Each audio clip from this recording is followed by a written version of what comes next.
अस्सलाम वालेकुम my dear students, I hope all of you are doing well.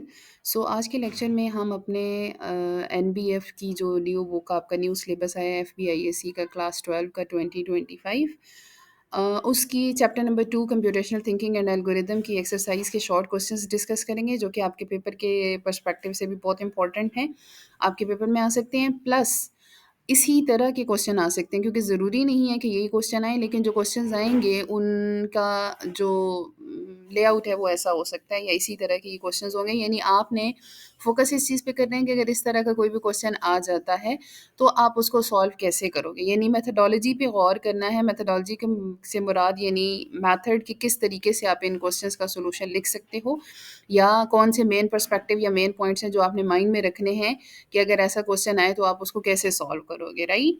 So let's start the lecture, फिर discuss करते हैं हर एक क्वेश्चन को कि आप किस तरीके से उसका आंसर लिख सकते हो।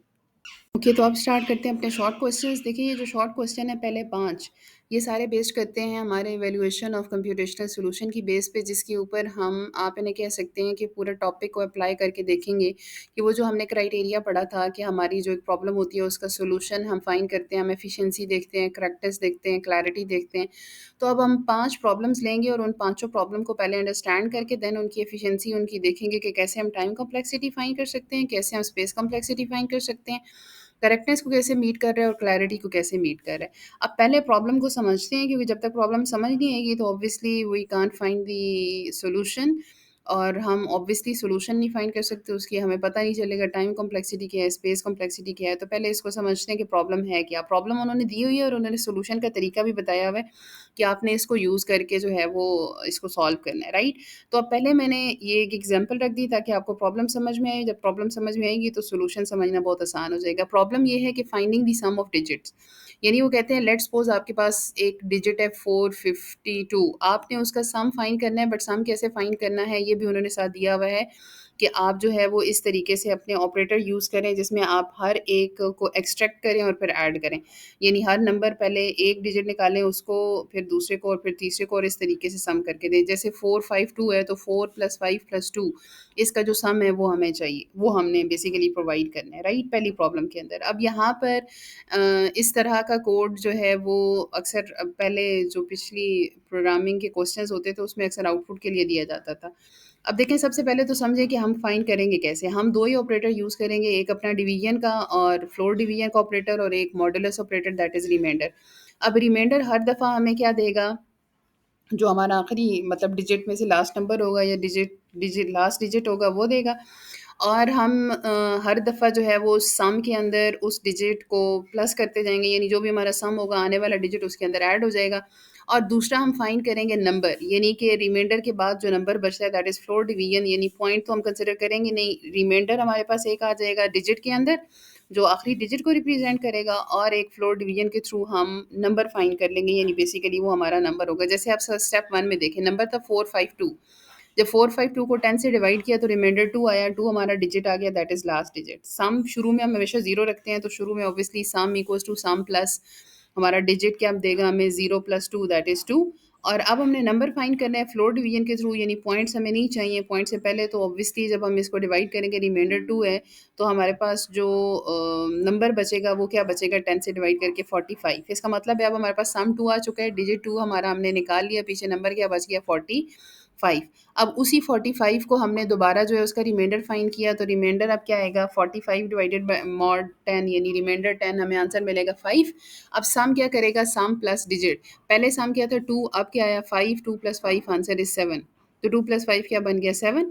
अब नंबर का फ्लोर डिवीजन फाइंड करनी थी क्योंकि अब 45 था, तो 45 का 5 तो रिमाइंडर में चला गया, यानी हमारे डिजिट में चला गया, तो पीछे क्या बच गया 4। अब 4 को जब मॉड 10 निकाला तो आंसर ही हमें 4 मिला, 4 मॉड 10 में।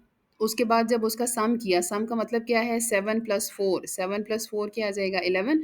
और जब फ्लोर डिवीजन देखी तो वो कुछ थी नहीं दैट इज़ 0, और जब हमारी फ्लोर डिवीजन 0 हो जाती है तो वहाँ हम स्टॉप कर देते हैं। तो इसका मतलब है हमारा जो फाइनल सम है डिजिट का वो क्या आ गया 11। अब ये हमारी प्रॉब्लम है, ये इसका एल्गोरिदम है, हम लिखेंगे अब और फिर उसको देखेंगे कि उसकी एफिशिएंसी, करेक्टनेस और क्लैरिटी कैसे मीट कर रही है। ओके, तो यहाँ पर आप देख सकते हैं कि सबसे पहले हमने प्रॉब्लम देखी। प्रॉब्लम क्या है? Finding sum of digit.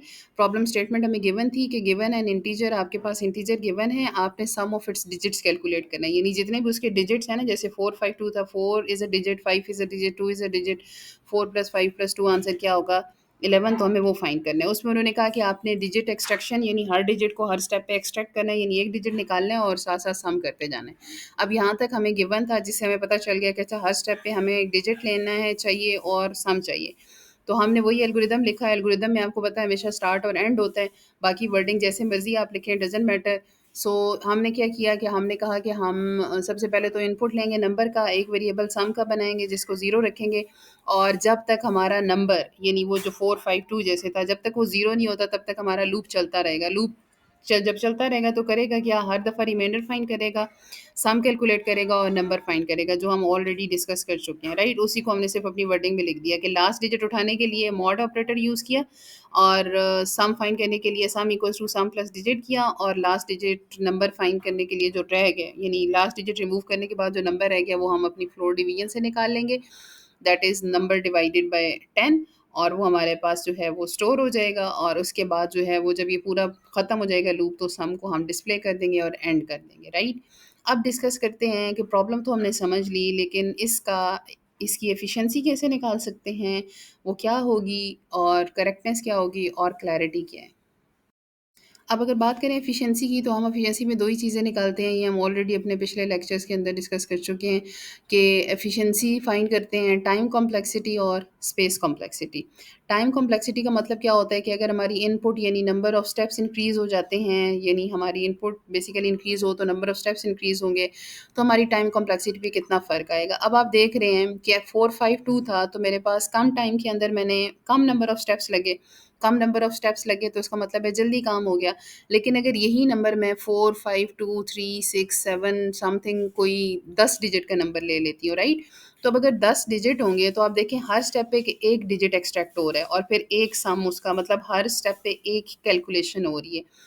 एक डिजिट एक्सट्रैक्ट हुआ, सम कैलकुलेट हुआ, अगला एक्सट्रैक्ट हुआ, तो अगर हमारी एन इनपुट जो है नंबर इंक्रीज़ होगी, तो नंबर ऑफ़ जो हमारे स्टेप्स हैं वो भी इंक्रीज़ कर जाएँगे, तो ऑब्वियसली टाइम ज़्यादा लगेगा। तो इसका मतलब है कि अगर हमारे n number of digit input number के अंदर हैं, तो उसकी से स्पेस कॉम्प्लेक्सिटी भी ओ ऑफ़ एन है, जो कि ज़्यादा है, जो लीनियरली इंक्रीज़ कर रही है। अगर हमारी इनपुट इंक्रीज़ होगी, नंबर ऑफ़ स्टेप्स इंक्रीज़ होंगे, तो time complexity automatically linearly increase होगी, जो कि अच्छी खासी इंक्रीज़ में आती है, राइट? फिर अगर बात करें स्पेस कॉम्प्लेक्सिटी की, तो देखें हमें कोई एक्स्ट्रा स्पेस तो चाहिए नहीं, वही लूप, वही सम का वेरिएबल, वही डिजिट डिजिट का वेरिएबल, वही नंबर का वेरिएबल, हर दफ़ा उन्हीं मेमोरी, उन्हीं वेरिएबल्स के अंदर, उन्हीं उसी मेमोरी के अंदर हमने वैल्यू को स्टोर करना है, कोई एक्स्ट्रा मेमोरी हमें नहीं चाहिए, वही फ्यू वेरिएबल्स हैं। तो इसका मतलब है इसकी स्पेस कॉम्प्लेक्सिटी क्या है? ओ 1, यानी स्पेस कॉम्प्लेक्सिटी कांस्टेंट है, कोई एक्स्ट्रा स्पेस नहीं चाहिए हमें। फिर अगर बात करें क्लैरिटी की, तो हमने देख लिया कि एल्गोरिदम जो हमने लिखा वो हर स्टेप पे क्लियरली बता रहा है कि क्या हो रहा है। पहले वेरिएबल क्रिएट किए, फिर एक प्रॉपर लॉजिकल स्ट्रक्चर है उसके अंदर के पहले इनपुट, फिर प्रोसेसिंग लूप लगाएं, उसके अंदर ये काम करें, एंड देन उसको एंड कर दें और आउटपुट कर दें, तो it mean this is clear. फिर करेक्टनेस की बात करें तो इसको हमने डिफरेंट इनपुट दे के चेक कर सकते हैं, जो भी हम इनपुट देंगे हमें आंसर करेक्ट ही मिलेगा। यानी हमारे करेक्टनेस के भी जो फीचर है उसको मीट कर रहे हैं, हम डिफरेंट इनपुट दे के चेक कर सकते हैं, और ये हमारे हर क्राइटेरिया को मीट कर रहा है, it means it will work as expected. तो इसका मतलब है ये करेक्टनेस के फीचर को भी फुलफिल कर रहे हैं। ओके, सेकंड प्रॉब्लम है हमारी जी, finding the factorial of a number. Although first year में भी हमने इसको बहुत दफ़ा डिस्कस किया था, आपके पेपर के पर्सपेक्टिव के लिहाज से इसका एल्गोरिदम, सूडो कोड, और फिर हमने इसके प्रोग्राम भी पाइथन के अंदर लिख के चेक किया था। तो आई होप कि मोस्ट ऑफ द स्टूडेंट को तो ये कॉन्सेप्ट क्लियर होगा, बट स्टिल कुछ ऐसे स्टूडेंट्स होंगे शायद जिन्हें जिन्हें फैक्टोरियल का आइडिया ना हो, तो इसलिए मैंने पहले इसका एक टेबल डाल दिया ताकि आपको फैक्टोरियल की समझ आ जाए, फिर हम प्रॉब्लम के सोल्यूशन की तरफ चलेंगे। कैसा उसकी एफिशिएंसी, करेक्टनेस और क्लैरिटी हम कैसे फाइंड कर सकते हैं। देखिए सबसे पहले प्रॉब्लम है finding the factorial of a number. Factorial होता क्या है? फैक्टोरियल का मतलब होता है आपने जिस नंबर का फैक्टोरियल फाइंड करना है ना, 1 से लेके उस नंबर तक उसको मल्टीप्लाई करके, जितने भी नंबर्स हैं, हाँ, मतलब 2-2 को मल्टीप्लाई करके, उन सबको मल्टीप्लाई करके जो उनका आंसर आएगा, basically 1 multiply by 2 multiply by 3 multiply by 4 multiply by n, जो आपका नंबर है, लेट्स सपोज n 5 है तो 5 तक रुक जाते हैं, राइट? अब आपने इन सब की मल्टीप्लिकेशन का एक आंसर निकालना है, और जो आंसर होगा वो आपका एक फैक्टोरियल होगा। यानी अगर हम यहाँ पर बात करें finding the factorial of a number, तो उसका मतलब क्या हुआ कि स्टेप 1 पे 1 था, 1 मल्टीप्लाई बाय, पहली दफ़ा हम फैक्टोरियल को 1 ही रखते हैं। 0 इसलिए नहीं रखते क्योंकि अगर 0 रखोगे, 0 मल्टीप्लाई बाय 1 सारे आंसर 0 हो जाएँगे, जिसे हम इसलिए हम कहते हैं ना हमारी मल्टीप्लिकेटिव आइडेंटिटी जो है वो 1 होती है। यानी आपने अगर मल्टीप्लिकेशन करा के आंसर स्टोर कराना हो, तो उसको शुरू में 1 रखते हैं और 0 जो आपकी एडिटिव आइडेंटिटी होती है, सम हमेशा 0 रखा जाता है और जो आपकी प्रोडक्ट है वो हमेशा 1 रखा जाता है। ख़ैर ये एक जनरल बात है जो आपके लिए हेल्पफुल होगी अगर आप आगे प्रोग्रामिंग करते हो तो, या डिफरेंट क्वेश्चन सॉल्व करते हो। अब वापस आते हैं अपने मेन लॉजिक के ऊपर कि हमने करना क्या है कि 1 से लेके 5 तक मल्टीप्लाई करना है और आंसर स्टोर करने हैं। तो फर्स्ट टाइम क्या होगा कि फैक्टोरियल मल्टीप्लाई बाय आई, यानी 1 मल्टीप्लाई बाय आंसर 1। फिर अगली दफ़ा फैक्टोरियल के अंदर 1 चला गया और हमारा जो, अगर हमने लेट्स सपोज़ वो लूप लगाया है या वेरिएबल लगाया है जो आई को रिप्रेज़ेंट कर रहा है और वो 1 से स्टार्ट होके n तक जा रहा है, तो हर दफ़ा वो एक-एक का इंक्रीज़ होगा, राइट? अब 1 इंक्रीज़ होके क्या हो जाएगा 2, तो अब 2 मल्टीप्लाई बाय 1 आंसर इज़ 2। अगली दफ़ा वो इंक्रीज़ होके आई क्या हो जाएगा 3, तो 2 मल्टीप्लाई बाय 3 आंसर इज़ 6। अगली दफ़ा आई आपका क्या हो जाएगा 4, सो 6 मल्टीप्लाई 4 24। अगली दफ़ा 5, तो उस 24 को 5 से करेंगे तो 120। तो इसका मतलब है लेट्स सपोज़ अगर हमारा n जो है वो 5 था, यानी हमने 5 का फैक्टोरियल फाइंड करना था, तो हमने 1 से लेके 5 तक मल्टीप्लाई किया और हर स्टेप के अंदर हो क्या रहा है, फैक्टोरियल का जो भी प्रीवियस आंसर होगा, यानी लास्ट पिछला आंसर, उसके साथ हम आने वाले आई को मल्टीप्लाई करके वापस स्टोर कराते जाएँगे और इस तरीके से हमारे पास फाइनल आंसर आ जाएगा जो हम स्टोर कराना चाहते हैं। तो ये होता है फैक्टोरियल। अब चलते हैं अपने इस फैक्टोरियल प्रॉब्लम के प्रॉपर इवैल्यूएशन सॉल्यूशन की तरफ कि वो किस तरीके से काम करती है। ओके, बात करते हैं प्रॉब्लम नंबर 2 की, जो कि अभी हम ऑलरेडी ये तो डिस्कस कर ही चुके हैं कि प्रॉब्लम हमारी क्या है, हमने फाइंड करना है factorial of a number. Problem statement हमारी क्या है कि हमें नॉन नेगेटिव नंबर का फैक्टोरियल फाइंड करना है। नॉन नेगेटिव का मतलब पॉजिटिव, यानी कि आपने लेट्स सपोज अगर एन फैक्टोरियल फाइंड करना है तो 1 से लेके एन तक, जैसे हमने 5 का फैक्टोरियल फाइंड किया, यानी 1 से लेके 5 तक नंबर को मल्टीप्लाई करना है और हमें सोल्यूशन में यूज़ क्या करना है, आइटरेटिव अप्रोच।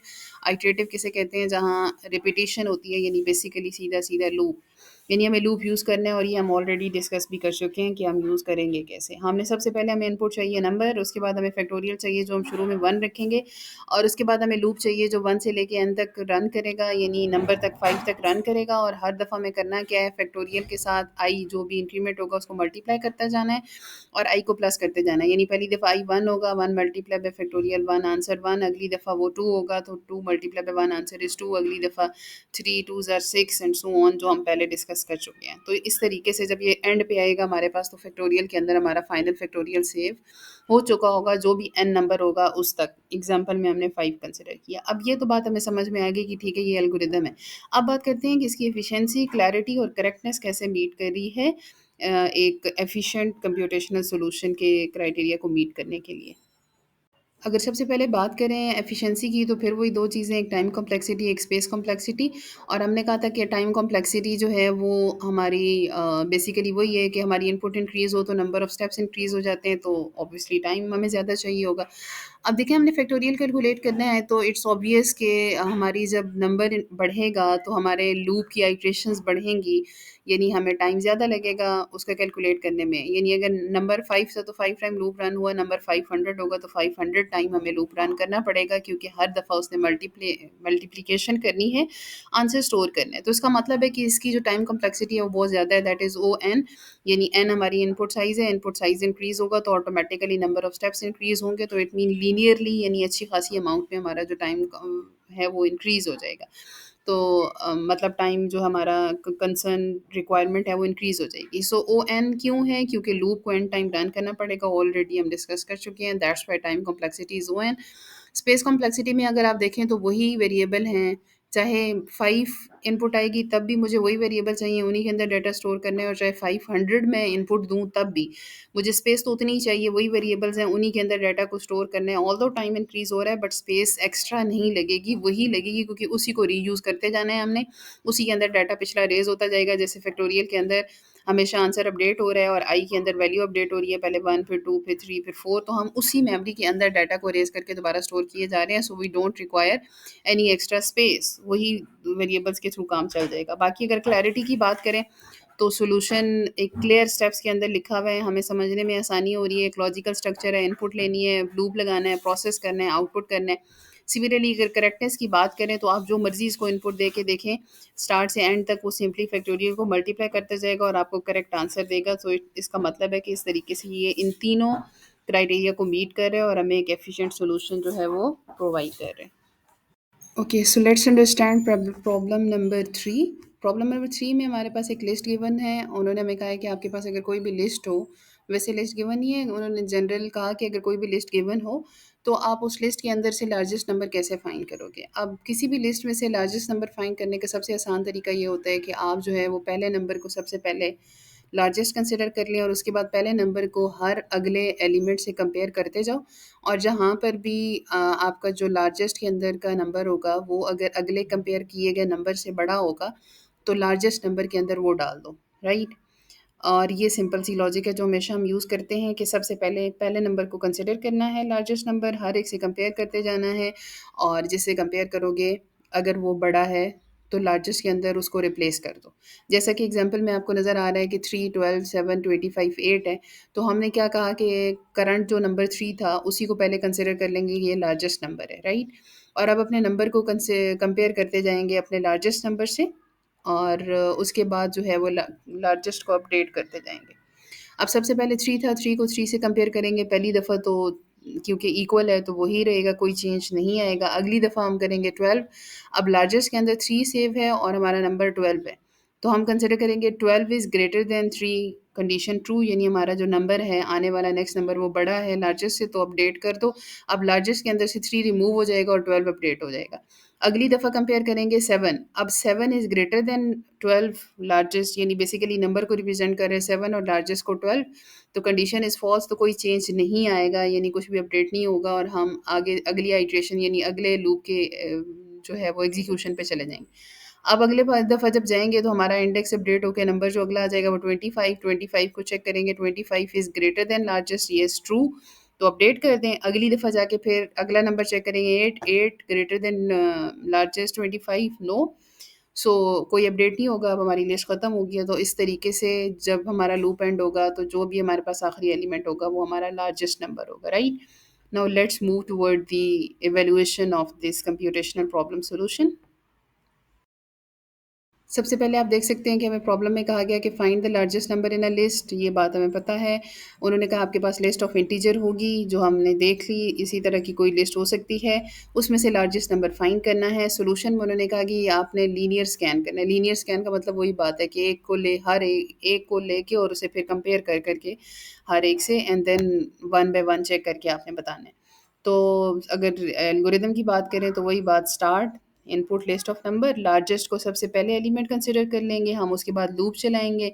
लूप कहाँ तक चलेगा, लूप हमारी जितनी भी लिस्ट का साइज़ होगा या लेंथ ऑफ लिस्ट आप कंसिडर कर लें, साइज़ ऑफ लिस्ट कंसिडर कर लें, 1 से लेके वहाँ तक चलेगा। और हर दफ़ा इंडेक्स से मुराद मतलब बेसिकली लूप इंडेक्स को रिप्रेजेंट करेगा और उसके थ्रू हर एलिमेंट को एक्सेस करेगा और अगर ग्रेटर होगा तो चेंज करता जाएगा, नहीं तो कुछ भी नहीं करेगा, वापस जो है अगली आइट्रेशन पे चला जाएगा।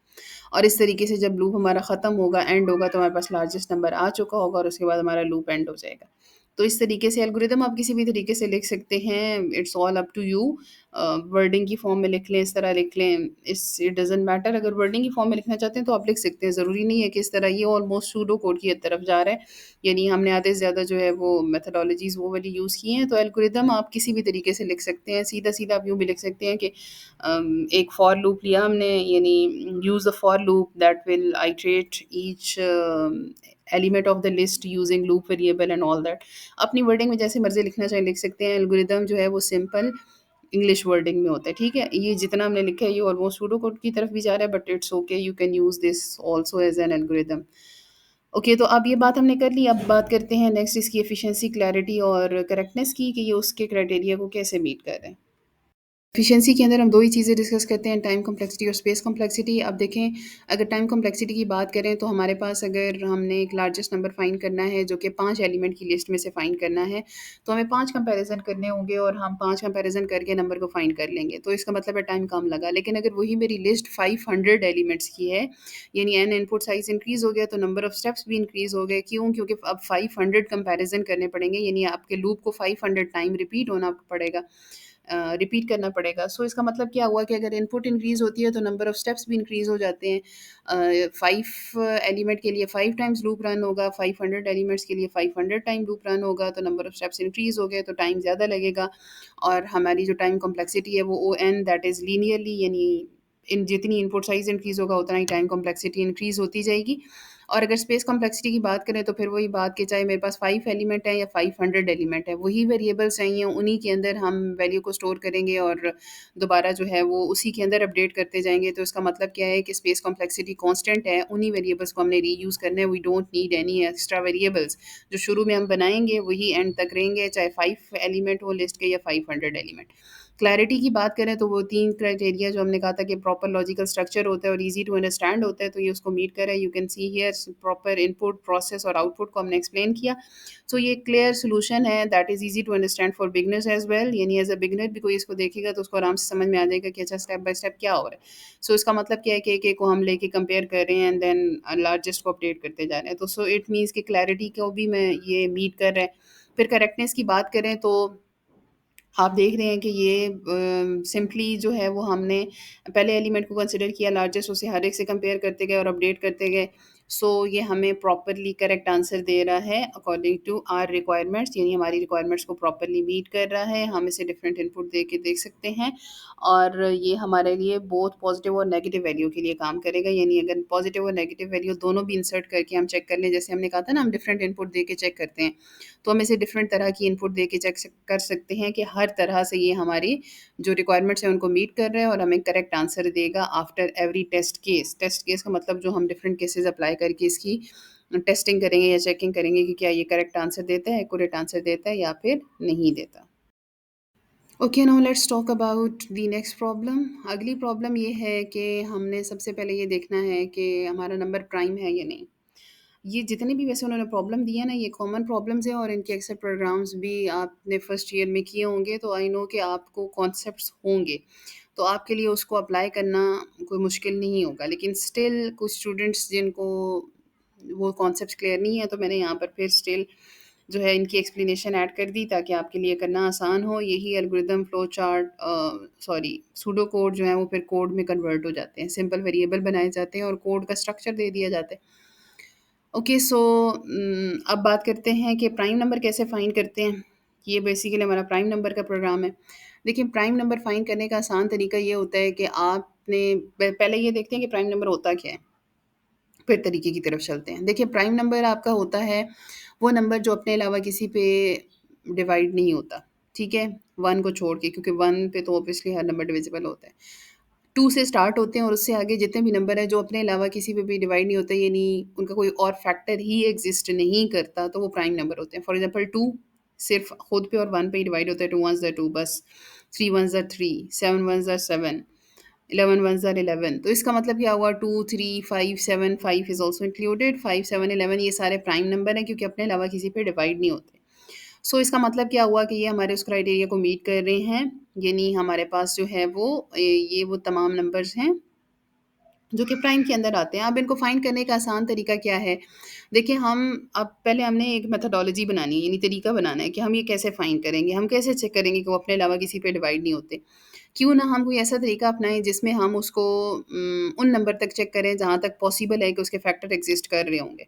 यानी हम आसान अल्फाज़ में बताती हूँ, हम सबसे पहले ये देखेंगे कि क्या वो नंबर जो है वो अपने 2 से लेके 1 से तो डिवाइड हो ही जाते हैं, 2 से लेके वो नंबर, लेट्स सपोज़ जो नंबर मैंने फाइंड करना है वो 7 है। 2 से लेके 7 तक जितने भी दरमियान में नंबर आते हैं, उन सब से मैं उसे डिवाइड करके चेक करूँ कि क्या वो उस पे डिवाइड होता है। अगर वो डिवाइड हो जाता है तो उसका मतलब है फैक्टर एग्ज़िस्ट करते हैं, फैक्टर एग्ज़िस्ट करते हैं इसका मतलब है नहीं है प्राइम, वो आपका कंपोज़िट नंबर है, यानी कि वो फैक्टर्स उसके एग्ज़िस्ट कर रहे हैं, फैक्टर से मिलके बना है।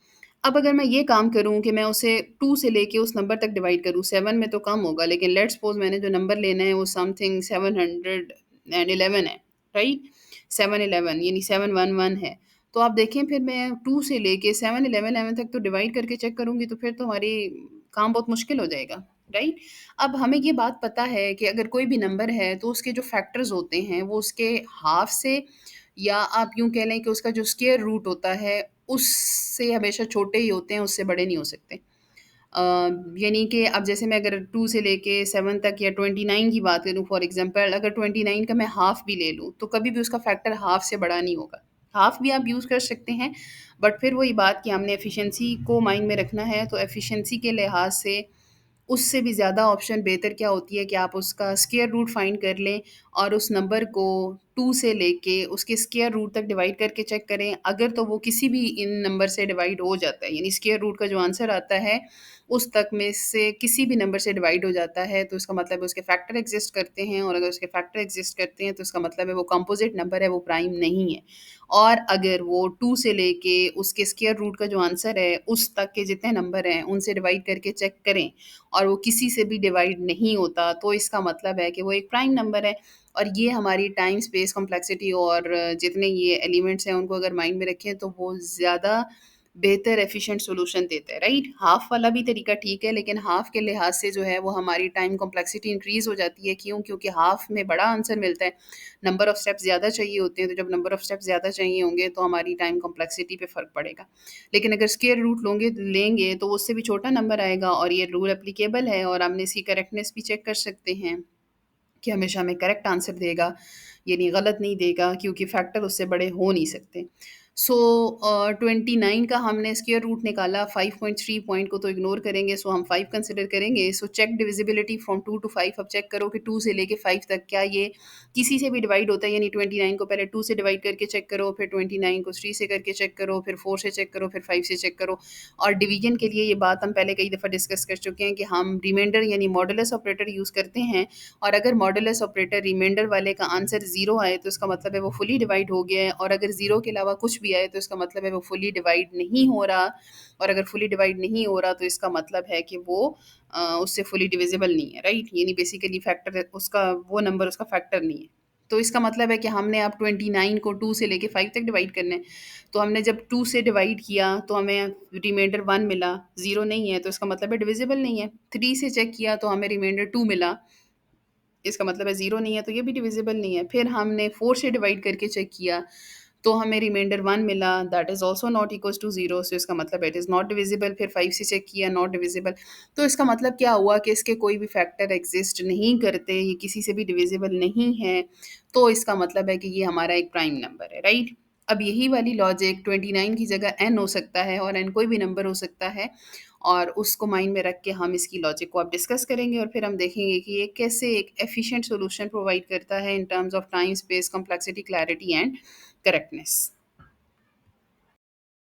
ओके, सॉल्यूशन को सॉरी प्रॉब्लम तो हम ऑलरेडी अंडरस्टैंड कर ही चुके हैं, तो अब इसके ज़रा स्ट्रक्चर की तरफ चलते हैं कि सबसे पहले प्रॉब्लम स्टेटमेंट क्या है। हमने चेक करना है कि प्राइम नंबर, और प्रॉब्लम स्टेटमेंट हमें गिवन है कि आपने चेक करना है कि नंबर प्राइम है या नहीं। कैसे चेक करना है कि वो किसी से डिवाइड नहीं होता एक्सेप्ट 1, यानी 1 से ही सिर्फ डिवाइड हो, यानी खुद से सिर्फ डिवाइड हो, और किसी भी नंबर से डिवाइड ना हो। और सॉल्यूशन हमने सिंपली वही जो हम ऑलरेडी डिस्कस कर चुके हैं कि हमने 2 से लेके स्क्वायर रूट ऑफ n का जो आंसर होगा उस तक डिवाइड करके चेक करना है। अगर तो वो किसी से भी डिवाइड हो जाता है, तो इट मीन वो कंपोजिट, अगर नहीं होता तो it mean it is prime. So algorithm वही बात, सिंपल, नंबर 1 स्टार्ट, उसके बाद इनपुट नंबर लें। अब ये ज़्यादा बेनिफिशियल वे है कि आप पहले चेक कर लें कि वो नंबर कहीं 2 से लेस तो नहीं है। अगर तो वो 2 से लेस है, तो सीधा-सीधा आउटपुट शो कर देंगे this is not prime, right? क्योंकि वो 1 नहीं हो सकता ना। अब हमने n लेस देन 2 चेक कर लिया कि अगर वो लेस देन 2 है, यानी वो 1 है, तो आउटपुट कर दो नॉट प्राइम, क्योंकि 1 तो प्राइम में नहीं आता। अदरवाइज़ आप एक लूप लगा लें फॉर का, जो कहाँ से स्टार्ट करे, 2 से, और स्क्वायर रूट n तक जाए। अब यहाँ पर तो हम क्योंकि एक एल्गोरिदम लिख रहे हैं, डज़न्ट मैटर, अदरवाइज़ प्रोग्रामिंग में आप स्क्वायर रूट n पहले किसी और वेरिएबल के अंदर स्टोर कर लें, और वो वेरिएबल यहाँ लिख दें। यानी मैं ऊपर इससे पहले एक स्टेप लिख दूँ कि x equals to square root of n, तो इसका मतलब है square root of n answer x के अंदर स्टोर होगा, और यहाँ मैं कर दूँ for i equals to 2 to x, तो x किसको रिप्रेजेंट करेगा, इसी स्क्वायर रूट ऑफ n को। इट डजंट मैटर, आप ये भी लिख दे तो भी ठीक है। अब हर दफ़ा करना क्या है कि आपका जो n है, नंबर है, जिस तरह 29 था, उसको i का रिमाइंडर चेक करना है। अगर तो वो इक्वल्स टू 0 आ जाता है, यानी वही बात कि इक्वल्स टू 0 तब आएगा जब वो फुली उसको सेटिस्फाई कर रहे हैं, यानी कि वो डिवाइड हो रहा है, राइट? इट मीन्स कि वो फुली डिवीजन के परफॉर्मेंस के अकॉर्डिंग हमें आंसर जो है वो दे रहा है 0, इसका मतलब है वो फुली डिवाइड हो रहा है, तो इसका मतलब है आउटपुट क्या करेंगे, नॉट प्राइम, और वहीं स्टॉप कर देंगे। लेकिन अगर ऐसा नहीं होता, यानी बेसिकली हमें पता चल गया ना, क्योंकि वो फुली डिवाइड हो गया, तो इसका मतलब उसके फैक्टर एग्जिस्ट करते हैं, तो वो प्राइम नहीं है, तो आगे जाने की ज़रूरत नहीं है। और आप इसके बाद ब्रेक भी लिख सकते हैं। ब्रेक क्या करती है, लूप को वहीं एंड कर देती है, राइट? अच्छा, उसके बाद जो है वो अदरवाइज़ ये लूप चलता रहेगा कहाँ तक, जो भी आपका स्क्वायर रूट ऑफ एन होगा, जैसे पिछला 5 था, 5 तक चलता है। और उसके अकॉर्डिंग फिर जो है वो हमें आउटपुट दे देगा और उसके बाद हम एंड कर देंगे, राइट? तो ये तो वही सिंपल सॉल्यूशन हो गया। अब बात करते हैं इसकी एफिशिएंसी, करेक्टनेस और क्लैरिटी की कि ये कैसे बीट करे। ओके, अगर इसकी बात करें टाइम कॉम्प्लेक्सिटी की, तो O square root of n है, वो क्यों है? वो वही बात कि अगर हम ओ ऑफ एन लेते हैं, अगर हम एन लें यानी हम एन तक डिवाइड करके चेक करें, तो टाइम कॉम्प्लेक्सिटी तो बहुत बढ़ जाएगी, क्योंकि फिर हमें डिवीजन कहाँ तक करनी पड़ेगी। लेट्स सपोज मैंने नंबर अगर करना था 7 11, जैसे हमने पहले बात की, तो मुझे इतनी दफ़ा लूप को चलाना पड़ता, इतनी दफ़ा लूप चलता, तो इतना एक्स्ट्रा टाइम लगता है। इसी वजह से हमने उसको ओ स्क्वायर रूट एन लिया, ताकि हमारा टाइम कम से कम लगे, नंबर ऑफ इनपुट यानी बेसिकली नंबर ऑफ स्टेप्स कम से कम हों, लूप को कम से कम रिपीट करना पड़े, और हमारी जो इन्फॉर्मेशन है वो हमें जल्दी आंसर मिल जाए कि हमारा प्राइम नंबर है या नहीं। तो इस वजह से, इसी रीज़न की वजह से हम जो है वो O square root of n use करते हैं, क्योंकि ये वो केस है जिसके अंदर हमारा कम से कम टाइम में हम अच्छी, clear, correct input sorry output basically find कर सकते हैं। यानी आंसर भी सही होगा और हमारे कम नंबर ऑफ स्टेप्स के अंदर जल्दी भी हम उसको एग्जीक्यूट करा लेंगे और आउटपुट फाइंड कर लेंगे। टाइम कॉम्प्लेक्सिटी भी कम होगी। स्पेस कॉम्प्लेक्सिटी में फिर वही बात आती है, वही सेम वेरिएबल सिंपल, तो कोई ऐसा स्पेस कॉम्प्लेक्सिटी का इशू नहीं होगा। वो वन ही होगी, क्योंकि सिर्फ वही वेरिएबल्स रिक्वायर है, उन्हीं के अंदर इन्फॉर्मेशन को स्टोर करें और उन्हीं के अंदर इन्फॉर्मेशन को रिट्रीव करके आप चेक कर लें। फिर अगर बात करें क्लैरिटी की, तो क्लैरिटी का मतलब वही है कि हमारे पास जो है वो नंबर ऑफ स्टेप्स स्मॉल हैं, इजीली हमें समझ आ रहा है हर स्टेप पे क्या हो रहा है, प्रॉपर एक लॉजिकल स्ट्रक्चर है, इनपुट प्रोसेस एंड आउटपुट, तो हमारे लिए उसको समझना आसान है। करेक्टनेस की बात करें, तो हम सारी इनपुट दे के चेक कर सकते हैं कि हमारे पास जो है वो करेक्टली आइडेंटिफाई करता है प्राइम और नॉन को, और उन तमाम इंटीजर के लिए काम करता है जो कि ग्रेटर देन 2 हैं, यानी कि पॉजिटिव नंबर हमारे जितने भी ग्रेटर देन 2 हैं उनके लिए ये हमेशा हमें करेक्ट ही इनपुट देगा, यानी हमारी करेक्ट इनपुट के मुताबिक करेक्ट आउटपुट ही मिलेगी, जो मर्जी आप इसको दे के देख लें। सो इसका मतलब ये है कि ये इन 3 क्राइटेरिया को इस तरह से मीट कर रहे हैं, एफिशिएंसी, क्लैरिटी और correctness. Okay, now let's talk about the fifth problem, finding the average of a list. तो ये तो बहुत आसान है, इसलिए मैंने इसका टेबल इंक्लूड नहीं किया। सिंपल सा है कि आपकी प्रॉब्लम स्टेटमेंट है, आपने एवरेज ऑफ लिस्ट फाइंड करनी है, यानी एवरेज कैसे फाइंड करते हैं, sum of all divided by number of items. So हमने एक लिस्ट ली, उसके बाद सम का एक वेरिएबल बनाया, लूप चलाया जो 1 से लेके आर एलिमेंट के लिस्ट को, आइटम को एक्सेस करेगा, और हर दफ़ा आपने क्या करना है कि उसको ऐड करते जाना है, यानी आई प्लस सम प्लस आई करते जाना है। यानी बेसिकली लूप आई से स्टार्ट, आई 1 से स्टार्ट होगा, पहले इंडेक्स से स्टार्ट होगा, पहले इंडेक्स वाले एलिमेंट को ऐड करेगा सम के अंदर, फिर अगले एलिमेंट को ऐड करेगा, यानी हर दफ़ा sum equals to sum plus i करता जाएगा। ये मेरे ख्याल में आपने फर्स्ट ईयर के अंदर भी किया हुआ होगा, पाइथन के चैप्टर के अंदर, जहाँ पर लिस्ट को सिंपल ऐड करते हैं, जहाँ पर ट्रेस टेबल हमने इन डिटेल में डिस्कस किए थे, तो sum equals to sum plus i करते जाएँ। और उसके बाद जो है वो आप जब ये पूरा सम कैलकुलेट हो जाए और काउंट भी करते जाएँ, और उसके बाद उसको डिवाइड करके जितने भी आपके एलिमेंट्स होंगे, काउंट आपको बता देगा कि कितने एलिमेंट्स थे, उसके बाद उससे डिवाइड करके उसकी एवरेज फाइंड कर लें, sum of all divided by the total number, and then हमारा जो है वो एंड आ जाएगा। तो ये एक सिंपल सा एल्गोरिथम है। अब इसकी एफिशिएंसी और क्लैरिटी, करेक्टनेस को देख लेते हैं कि वो कैसे मीट करती है। अब अगर बात करें टाइम और स्पेस कॉम्प्लेक्सिटी की, तो फिर वही बात, लिस्ट का साइज़ इंक्रीज़ होगा, तो हर एलिमेंट को एक्सेस करके ऐड करना है, तो ऑब्वियसली लूप के नंबर ऑफ स्टेप्स इंक्रीज़ हो जाएँगे, नंबर ऑफ स्टेप्स इंक्रीज़ होंगे तो टाइम कॉम्प्लेक्सिटी ओएन हो जाएगी, क्योंकि एन नंबर ऑफ एलिमेंट्स हैं, जितने नंबर ऑफ एलिमेंट्स इंक्रीज़ होंगे उतने नंबर ऑफ स्टेप्स इंक्रीज़ होंगे, क्योंकि उतनी दफ़ा सम का वो हमें सम करना होगा, क्योंकि हम एक-एक करके सम कर रहे हैं, और उसके बाद जो है वो हमारी टाइम कॉम्प्लेक्सिटी इंक्रीज़ हो जाएगी। और स्पेस कॉम्प्लेक्सिटी की बात करें, तो फिर वही बात, वही few variables, so constant. Clarity में भी वही simple steps, proper logical structure, sum करें, डिवाइड करें, काउंट करें, आउटपुट करें। करेक्टनेस की बात करें, तो हम जो मर्ज़ी आप लिस्ट नंबर हम डिफरेंट ट्राई करके देख सकते हैं कि ये इन इनपुट के लिए हमेशा आपको करेक्ट आउटपुट देगा, और होल नंबर और डेसिमल दोनों के लिए ये काम करता है, यानी दोनों दोनों को इजीली सम करके आपको कैलकुलेट करके दे देगा। तो ये इसका kind of context, correctness, clarity और एफिशिएंसी। ओके, सो यहाँ पर क्वेश्चन है जी, एब्स्ट्रैक्शन से रिलेटेड, कि how can abstraction help a student to create a simple time table app, यानी एप्लीकेशन फॉर स्कूल। अब अगर स्टूडेंट ने एक एप्लीकेशन बनानी है, तो एब्स्ट्रैक्शन में हम क्या करते हैं, हम सिर्फ मोटी मोटी ऊपर ऊपर से मेन कॉन्सेप्ट उठाते हैं और उनकी वर्किंग को देखते हैं, या मेन टास्क देखते हैं कि हमने क्या करना है या कैसे करना है। इन डिटेल उनकी बात नहीं करते या इन डिटेल नहीं जाते कि अच्छा, जैसे फॉर एग्जांपल अगर उसने ऐप बनानी है तो हम ये नहीं देखेंगे अच्छा एप्लीकेशन में इंफॉर्मेशन स्टोर कैसे होगी, मेमोरी के अंदर कैसे स्टोर होगी, कलर कैसा होगा, डिज़ाइन ऐसा होगा। नो, ऑल्दो ये हमें हेल्प ज़रूर करेंगे बट हम उस पे फ़ोकस नहीं करते। एब्स्ट्रैक्शन के अंदर हम सिर्फ़ अपने मेन टास्क की बात करते हैं या मेन चीज़ की बात करते हैं कि वो कैसे होगी, किस तरीके से होगी। जैसे यहाँ पर स्टूडेंट एब्स्ट्रैक्शन के अंदर सिर्फ़ एंड फीचर की बात करेगा कि अच्छा डेज़ कितने होंगे, जो टाइम टेबल बनाना है, सब्जेक्ट कौन से होंगे, क्लास का टाइम क्या होना चाहिए। यानी हमारा मेन फ़ोकस मेन चीज़ के ऊपर होगा, जो हमारी मेन इम्पोर्टेंट वर्किंग है। इन डिटेल हम बाद में देख लेंगे कि किस तरीके से इसको डिज़ाइन करना है, इन्फॉर्मेशन कैसे स्टोर करनी है और कैसे प्रोसेस करानी है। ऑल्दो ये सारी चीज़ें हमें डिज़ाइनिंग में, प्रॉपर मैनेजमेंट में, ऑर्गनाइज़ेशन में हेल्प करेंगी। बट एब्स्ट्रैक्शन के अंदर हमारा फ़ोकस सिर्फ़ मेन फ़ीचर के ऊपर होगा, जो मेन इम्पोर्टेंट चीज़ें होंगी उनके ऊपर होगा, जिसके अंदर हम ये देखेंगे कि अच्छा ये काम कैसे-कैसे परफ़ॉर्म कर सकते हैं, किस तरीके से होंगे, मेन इम्पोर्टेंट चीज़ें क्या हैं, यानी अनइम्पोर्टेंट चीज़ों को हम फ़िलहाल साइड पे कर देंगे, जो कि बाद में हो सकती हैं। जिस तरह स्टूडेंट की हमने एग्ज़ाम्पल दी है आपकी कि वो ये नहीं देखेगा कि किस तरीके से मेमोरी स्टोर होगी, कैसे प्रोसेस होगी, सिर्फ़ ये देखेगा कि अच्छा कितने दिनों का बनाना है, सब्जेक्ट क्या होंगे, क्लास टाइमिंग क्या होगी एंड ऑल दैट। यानी focus on most important things या इम्पोर्टेंट थिंग्स, और जो इन डिटेल है वो बाद में हो जाएगी। Question number 7, that is our last question, वो ये है कि a shopkeeper wants to use a program to quickly find a product in a long list, which type of algorithm should they use and why? अब यहाँ पर बात ये आती है कि शॉपकीपर ने बेसिकली तो प्रोडक्ट फाइंड करनी है लंबी लिस्ट के अंदर, तो क्वेश्चन पहले ये आता है कि वो सॉर्टेड है या नहीं सॉर्टेड। अब एक तरीका तो ये है कि नहीं सॉर्टेड तो उसको सॉर्ट कर लिया जाए, लेकिन ऐसा मतलब अगर आप रियल लाइफ सिनेरियो में बात करें तो कोई बैठ के पहले लिस्ट को सॉर्ट नहीं करेगा, राइट? अगर तो लिस्ट सॉर्टेड है तो फिर तो बाइनरी सर्च मोस्ट सूटेबल है, क्योंकि वो हर दफ़ा लिस्ट को हाफ करता जाएगा, उसकी कॉम्प्लेक्सिटी भी कम है, ओ लॉग एन है, तो फ़ौरन से हमें जो है वो फाइंड करने में आसानी हो जाएगी। तो वो बाइनरी सर्च के थ्रू भी कर सकता है। लेकिन अगर हमारी लिस्ट सॉर्टेड नहीं है तो वो लीनियरली देख सकता है कि एक-एक को देखे वन बाय वन और जितनी लिस्ट है उस पे से फाइंड कर ले।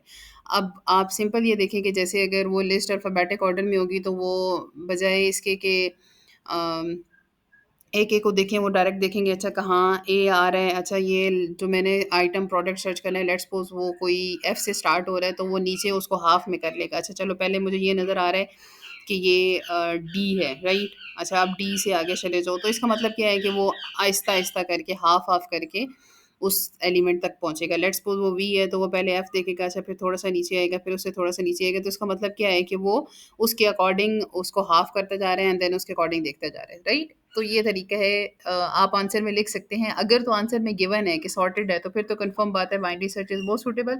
अगर सॉर्टेड नहीं है तो फिर जो है वो लीनियर सर्च यूज़ कर सकते हैं, बट लीनियर सर्च स्लोअर होती है और बाइनरी जो है वो आपकी फास्टर होती है। वीडियो को एंड तक देखने का शुक्रिया, और आई होप कि आपको आज का लेक्चर क्लियर होगा। If you have any question, you can ask me in the comment section, and do like and subscribe my channel if you found it useful. Thank you.